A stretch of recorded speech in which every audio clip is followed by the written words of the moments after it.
Hey guys, welcome back to another interesting video of How to Guide. In this video, I am going to show you how can you fix if your Instagram is not updating. So without any further ado, let's dive right into this exciting video.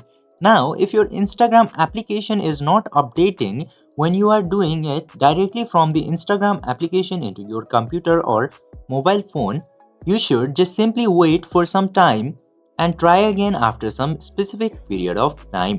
And if you are doing it from any of the App Store, Microsoft Store or Play Store and it still doesn't work, just simply go to any of your browser and into the browser go to the site of Down Detector and into here search for Play Store, App Store or Microsoft Store. I'm searching Play Store here. Choose the app provider that you are using and into here it will show all of the current ongoing problems into those applications if the server is down.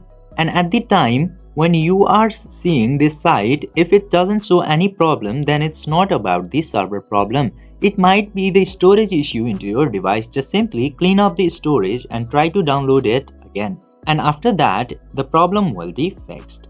I hope this video was helpful for you. If yes, don't forget to like, share and subscribe to the channel to never miss another update. Thank you for watching the video.